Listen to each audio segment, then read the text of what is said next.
ونفخه ونفثه بسم الله الرحمن الرحيم ذلك الكتاب لا ريب فيه هدى للمتقين صدق الله العظيم۔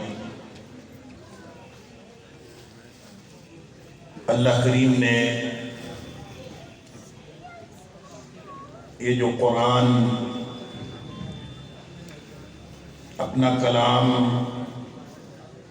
نبی اکرم صلی اللہ علیہ وآلہ وسلم کے ذریعے سے انسانیت کو عطا فرمایا ہے، یہ دراصل ایک معجزہ ہے۔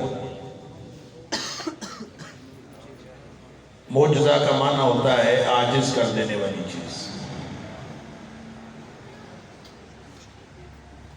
گزشتہ انبیاء کو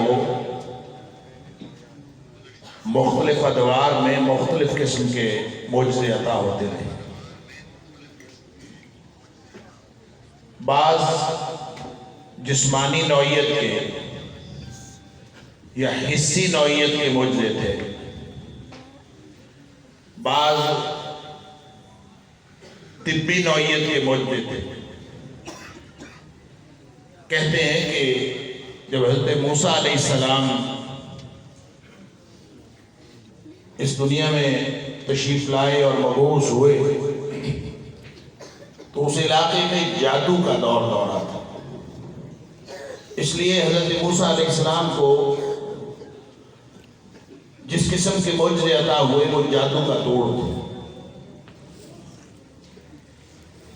اسی طرح حضرت عیسیٰ علیہ السلام کو اللہ کریم نے جس طرح کے معجزے دیے وہ طبی نوعیت کے تھے۔ اس کی وجہ یہ ہے کہ اس دور میں طب کا دور دورہ تھا، تو جب بھی وحی الہی کسی بھی اعتبار سے کسی نبی پر نازل ہوتی ہے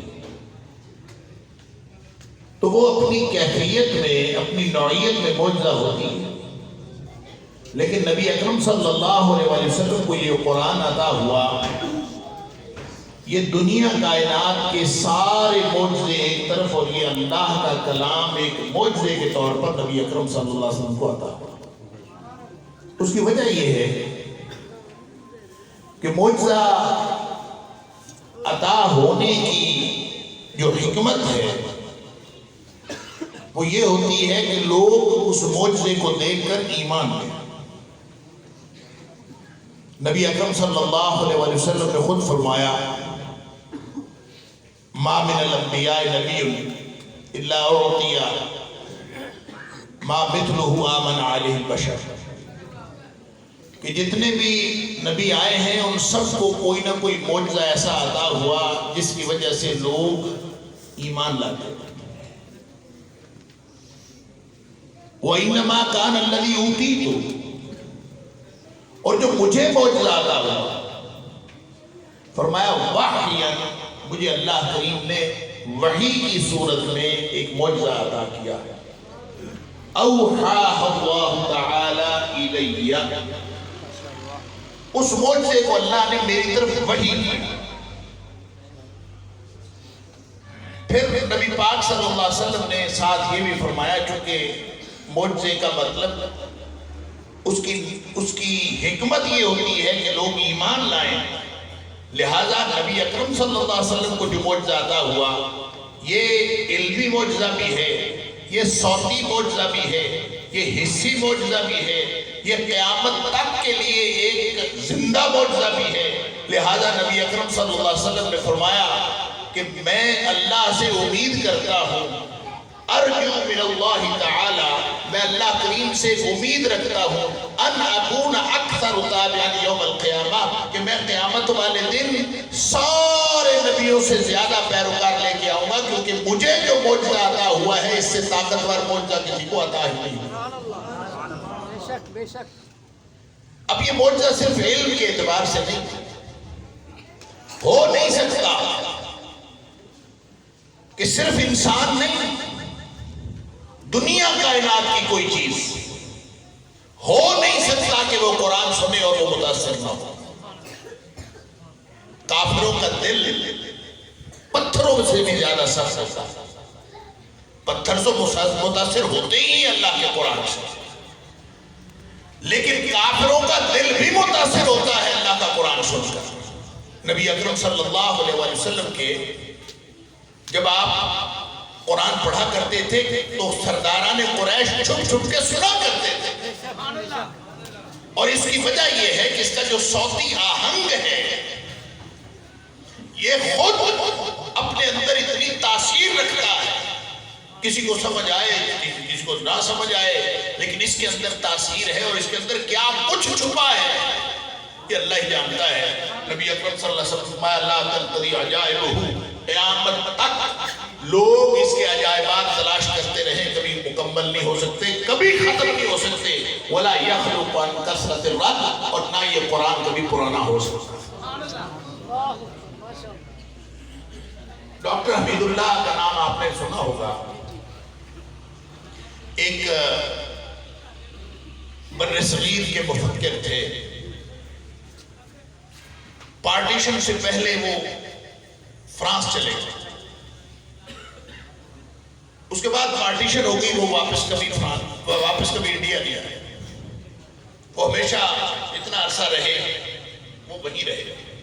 وہاں انہوں نے فرانسیسی زبان بھی سیکھی اور دیگر زبانیں بھی سیکھیں، اور بنیادی طور پر فرانسیسی زبان میں وہ اللہ کے قرآن کی خدمت کرتے رہے، دین کی تبلیغ کرتے رہے. وہ یہ کہتے ہیں کہ میں جتنا عرصہ فرانس میں رہا ہوں، میرے ہاتھ پر اوسطاً 2 لوگ روزانہ مسلمان ہوتے ہیں. وہ یہ قصہ لکھتے ہیں، اور اس کا ذکر ڈاکٹر محمود غازی نے محاضرات قرآنی میں بھی کیا. وہ کہتے ہیں کہ ایک شخص میرے پاس مسلمان ہونے کے لیے آیا. تو جب کوئی شخص مسلمان ہونے کے لیے آتا تھا تو میں لکھ لیتا تھا، اس سے پوچھ لیتا تھا کہ وجہ کیا ہے، کیوں مسلمان ہو رہے ہو. تو جب وہ وجہ بتاتا تھا تو میں ساتھ لکھ لیتا تھا، ایسے ہی اپنے ریکارڈ کے لیے. تو کہتے ہیں ایک شخص میرے پاس مسلمان ہونے کے لیے آیا، تو میں نے اس سے پوچھا کہ تم کیوں مسلمان ہو رہے ہو. تو اس نے وجہ ایسی بتائی کہ جو میری سمجھ میں نہیں آئی. کہتے اس نے کہا کہ میں فرانس کا سب سے بڑا موسیقار اور مجھے موسیقی کی ساری دھنوں کا علم ہے. تو کہتا ہے کہ میں ایک دفعہ اپنے مسلمان دوست کے ساتھ کسی فنکشن میں گیا، تو ابھی میں اس فنکشن میں داخل نہیں ہوا تھا، دور سے ہی مجھے ایک دھیمی دھیمی آواز موسیقی کی سنائی دی. تو میں نے اپنے دوست سے پوچھا کہ یہ کیا بج رہا ہے، یہ کون سی موسیقی ہے. تو اس نے کہا کہ یہ موسیقی نہیں ہے، یہ تو قرآن کی تلاوت ہو رہی ہے. تو میں نے اس سے پوچھا کہ قرآن کیا ہے، تو اس نے مجھے قرآن کا تعارف کروایا. تو کہتا ہے کہ میں زندگی میں جتنی موسیقی کے دھنوں کو اور اس کے تکنیکی پہلوؤں کو جانتا تھا، میں حیران ہو گیا کہ وہ جو قرآن پڑھا جا رہا تھا وہ سارے کے سارے موسیقی کے اصولوں پر پورا ہوتا تھا. تو میں نے جب یہ دیکھا تو میں نے سوچا کہ یہ اتنی شاندار کتاب جن کی ہے وہ ان کا مذہب قبول کر لینا چاہیے. تو میں نے دین اسلام قبول کر لیا. ڈاکٹر حمید اللہ کہتے ہیں مجھے سمجھ نہیں آئی یہ کیا کہہ رہا ہے، کہ قرآن کوئی موسیقی کی کتاب تھوڑی ہے. قرآن تو اللہ کا کلام ہے، اس میں آہنگ ہے، اس میں خوبصورتی ہے، اس میں ردم ہے، لیکن یہ موسیقی تو نہیں. تو کہتے ہیں میری سمجھ میں نہیں آئی، لیکن میں نے لکھ لی کہ اس کی وجہ اس نے یہ بتائی. یارک یلبر اس کا نام، یہ ڈاکٹر صاحب نے لکھا بھی اس کا نام. بہرحال وہ کہتے ہیں کہ میں نے لکھ لیا. کچھ دنوں بعد وہ کہتے ہیں کہ میری طریقہ کار میرا یہ تھا کہ میں کسی مسلمان کو اس کا گائیڈ معلم مقرر کر دیتا تھا اور وہ چلے جاتے تھے. بھئی گفتگو بعد میں کر لیں، بڑی مہربانی ہے آپ کی، اگر آپ نے کوئی قیمتی گفتگو کرنی ہے تو میں خاموش ہو جاتا ہوں، آپ پہلے کر لیں پھر اس کے بعد ہم گفتگو شروع کر لیں. بعض اوقات ہم بات کرنی ہوتی ہے، میں آپ کو منع نہیں کرتا لیکن مجھے خاموش کرتا.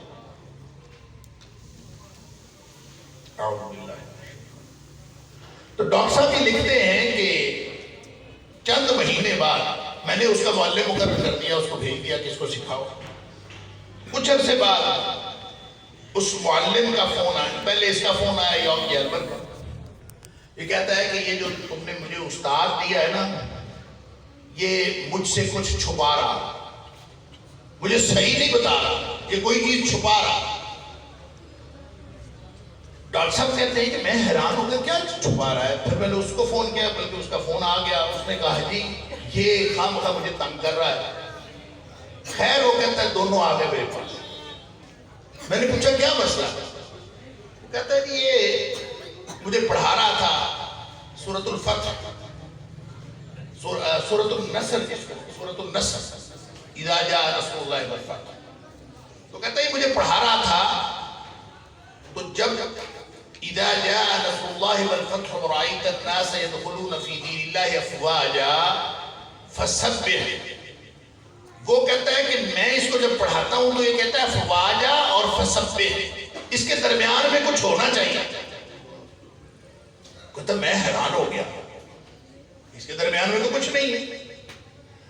تو اس کو کہتے میں نے پوچھا تم کیوں کہتے ہو کہ اس میں کچھ ہونا چاہیے؟ وہ کہتا ہے اس لیے کہ میں شروع سے قرآن پڑھنا شروع کیا ہے اور قرآن کی ہر آیت میرے ان موسیقی کے اصولوں پر پوری اتر رہی ہے۔ یہاں آگے فرق پڑتا ہے، یہاں کچھ ہونا چاہیے درمیان میں، افواجا اور فسبح کے درمیان میں کچھ ہونا چاہیے۔ میں اس کو کہتا ہوں کچھ ہے، یہ کہتا ہے نہیں ہے۔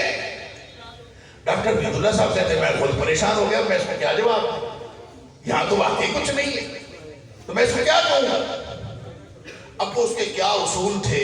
اللہ ولا تنقضی عجائبہ ولا یخلق عن کثرت الرد۔ اس کے عجائبات میں سے کون سا عجوبہ، کون سا پہلو اس کی نگاہ میں تھا؟